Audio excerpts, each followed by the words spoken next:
invite us together now to open our hearts and our minds to listen to what the Spirit is saying to the church, to hear what God is saying to you in the reading of our sacred text. This morning's lectionary appointed gospel, and I'll point out that it is lectionary appointed, not one that I probably would have chosen for myself, comes from the 21st chapter of the Gospel according to Luke. When some were speaking about the temple, how it was adorned with beautiful stones and gifts dedicated to God, Jesus said, "As for these things that you see, the days will come when not one stone will be left upon another, for all will be thrown down." The disciples asked him, "Teacher, when will this be? And what will be the sign that this is about to take place?" And Jesus said, "Beware that you are not led astray, for many will come in my name and say, 'I am he,' and the time is near. Do not go after them. When you hear of wars and insurrections, do not be terrified, for these things must take place first, but the end will not follow immediately." Then Jesus said to them, "Nation will rise against nation and kingdom against kingdom. There will be earthquakes, and in various places famines and plagues, and there will be dreadful portents and great signs from heaven. But before all this occurs, they will arrest you and persecute you. They will hand you over to synagogues and prisons, and you will be brought before kings and governors because of my name. This will give you an opportunity to testify. So make up your minds not to prepare your defense in advance. For I will give you words and a wisdom that none of your opponents will be able to withstand or contradict. You will be betrayed even by parents and brothers, by relatives and friends, and they will put some of you to death. You will be hated by all because of my name, but not a hair of your head will perish. By your endurance, you will gain your souls."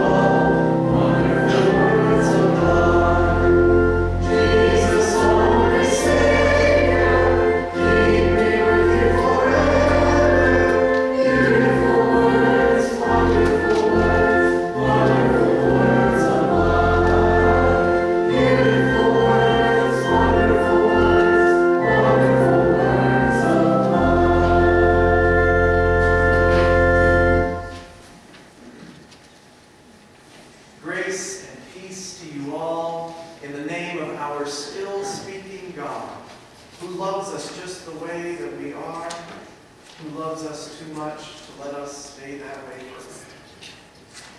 Will you pray?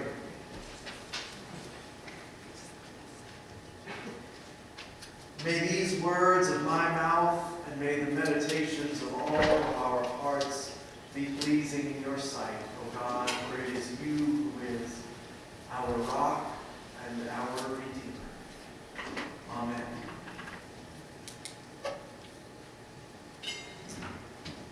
One of the things that I have come to appreciate about the Revised Common Lectionary, about the passages of Scripture that are prescribed for each and every Sunday on a 3-year cycle, is that the lectionary sometimes challenges me to preach on a passage, on a particular text that I would probably otherwise choose to avoid. The truth is that some passages of Scripture are difficult to understand, and that some passages of Scripture are difficult to hear. This morning's reading from the 21st chapter of Luke's Gospel is one such passage. It is not an easy thing for us to hear. It's not particularly comforting, is it? I was actually looking for creative ways that I might avoid preaching from the lectionary this Sunday. I actually talked with Joanne briefly about the idea of this being our bread for the world someday, where we could do a special offering for bread for the world, and I could talk about food insecurity and hunger relief. I mean, world hunger isn't a particularly pleasant topic either, but at least it comes with a call to action, right? At least it comes with an opportunity for us to feel like we are doing something about it, to feel like we are doing something to make a difference in the lives of people who struggle with food insecurity. And so that still feels easier to me than these words of Jesus. Jesus telling us that the temple is going to be destroyed. Jesus telling us that there are going to be wars and insurrections. That nation will rise against nation and kingdom against kingdom. That there will be earthquakes and famines and plagues. And then Jesus says, but wait, there's more. Before all of that takes place, before any of that happens, you will be persecuted. You will be arrested and imprisoned, handed over to the authorities. You will be betrayed by relatives and friends.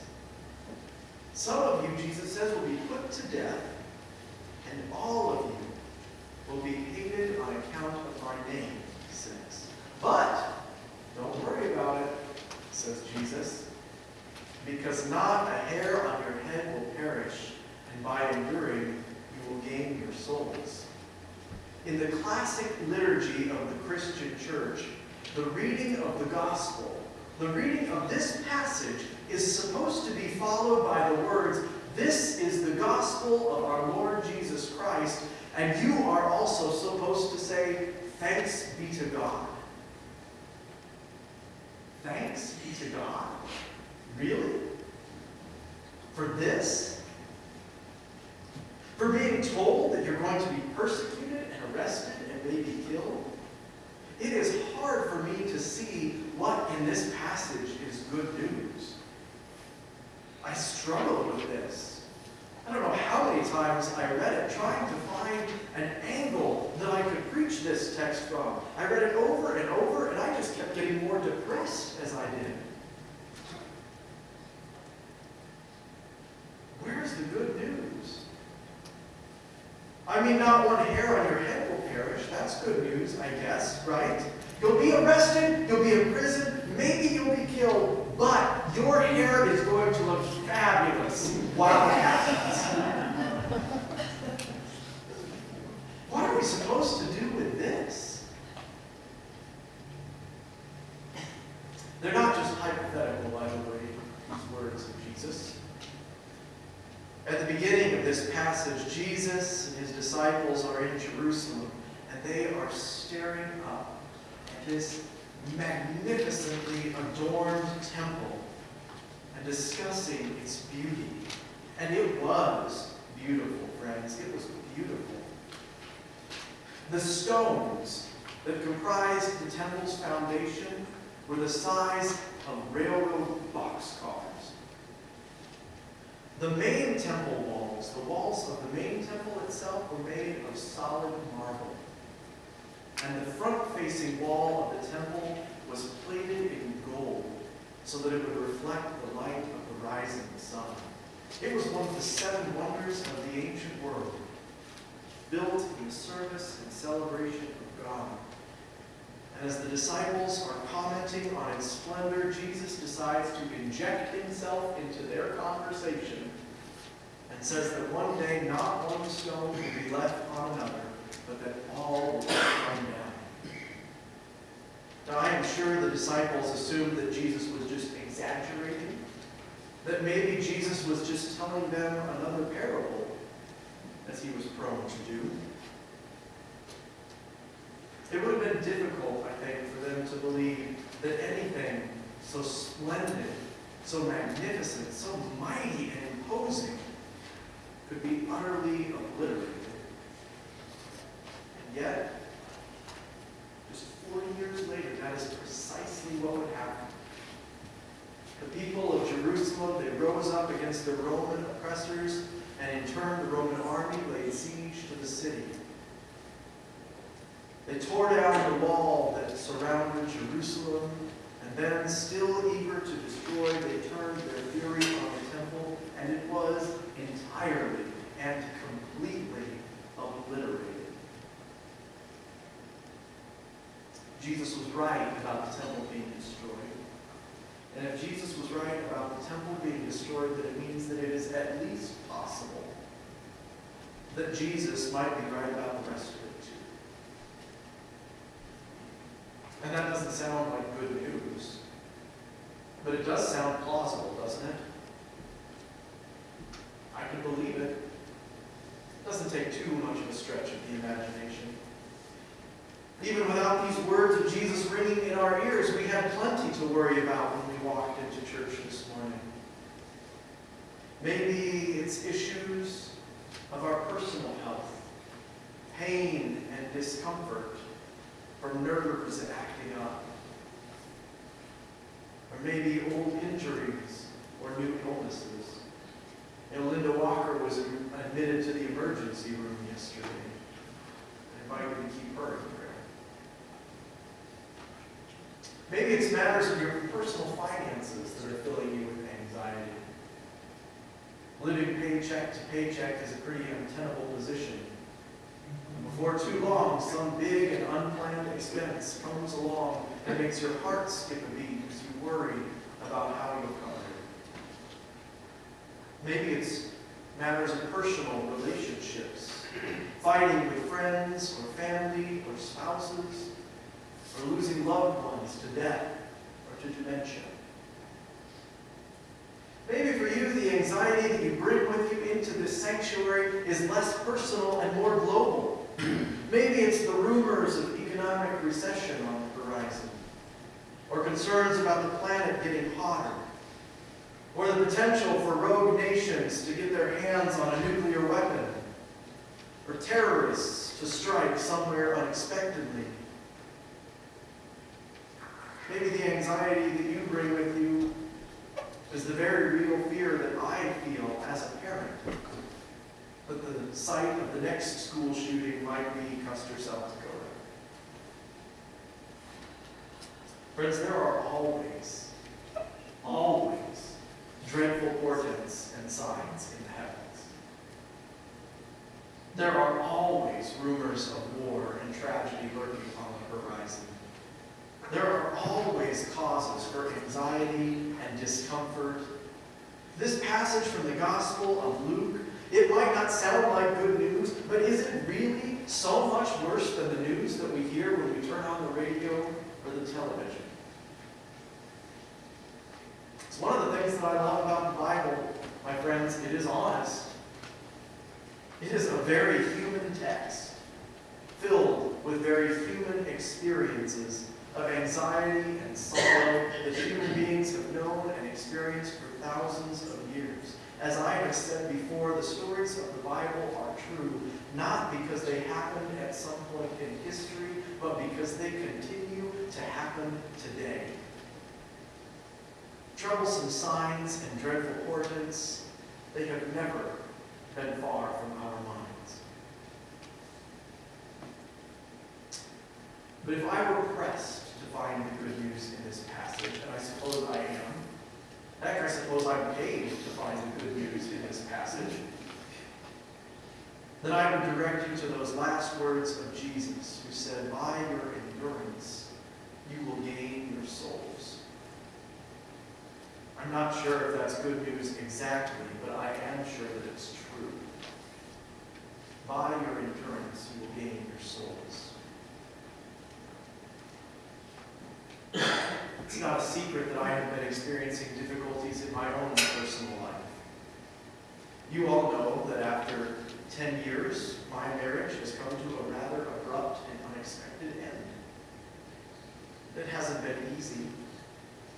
And I have definitely had opportunities to feel anxious and apprehensive. What will this mean for me and how we continue to be a family together? What will it mean for me to be suddenly single at 36 years old? which once seemed so certain and now seems anything but hold for me. A year ago, I had a pretty good idea of what my future looked like, and now I don't. There was and there still is much in my life that remains uncertain. I imagine that's probably true for you too. But I will say this. One thing that I am sure about, one thing that I know is true about my future, is that I am going to end up being a better pastor for it. I've been going to therapy weekly, and in the course of those conversations, I have worked through not only some complex feelings around my personal life and my relationship with Pam, but also around other personal and professional issues that I probably would have never explored if not for this. I've started working with a coach and a spiritual director who's helping me set goals for myself, both in my personal life but also in my professional life. Trying to be a better minister to this church, to this congregation. I have the staff of the South Dakota Conference and the Tri-Conference, and I have the members of the Committee on Ministry checking in with me regularly and making sure that I am doing the things that I need to do to take care of myself and my kids. I have been surrounded by support, and that support has come to be about so much more than just one relationship coming to an end. Being surrounded by friends and colleagues who offer me the gifts of both comfort and accountability is leading to the start of new growth and new insight and new spiritual practices and new opportunities that I would have never paid attention to before. And it has certainly not always been fun, but I already know that I am becoming a better person and a better pastor as a result of this difficult season, which has been an impetus for me to do some serious self-reflection and to implement a personal plan of growth. By your endurance, Jesus says, you will gain your souls. Friends, I have said many times that I do not believe that God sends tragedy into our lives. God doesn't send us heartbreak just to give us the opportunity to learn a lesson. That's not how God works. But I do believe, I sincerely believe, that in all things, God works for good. When we face difficult situations in our lives, it is possible that we can learn from those situations. That in the midst of difficulty, we can find new ways to deal with affliction, new ways to cope that make us stronger and more adaptable with healthier relationships and healthier habits. I've been doing that work, and it has been amazing. It has been amazing. And I want to thank you all for checking in with me and for supporting me and providing me the safety and the space needed to do that work. Because that is what it takes. It takes a community of supportive people, and it takes a strong faith in God. You know, Noah spent 40 days and 40 nights on the ark. And he emerged from the ark to enter into a brand new world. Moses and the Israelites wandered for 40 years through the wilderness of Sinai, but they emerged from the desert a unified and deeply devoted people. Jesus spent 40 days fasting in the wilderness, but he came out of the wilderness to teach and to heal and to love in ways that the world had never seen before. Jesus spent 3 days in the tomb and then emerged to eternal life. This is a story that's told over and over and over again in our scriptures. This is a story that's told over and over and over again in so many faiths around the world. This is one of those Jungian archetypes that continues to play out throughout history. That over a period of trial and tribulation, at the end, there is something new that emerges. Our belief as Christians in the power of resurrection is at its center the belief that the end of something also marks the beginning of something new. We don't have to be afraid of the end, because the end is the beginning.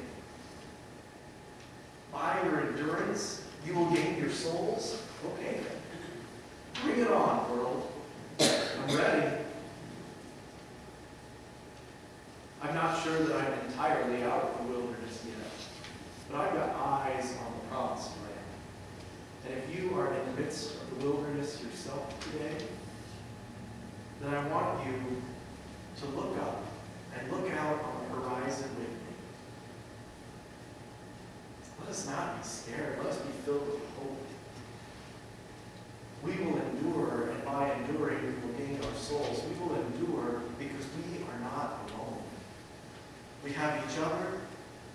We have the steadfast love of our God who goes with us. Sisters and brothers, this is the gospel of our Lord Jesus Christ. Thanks.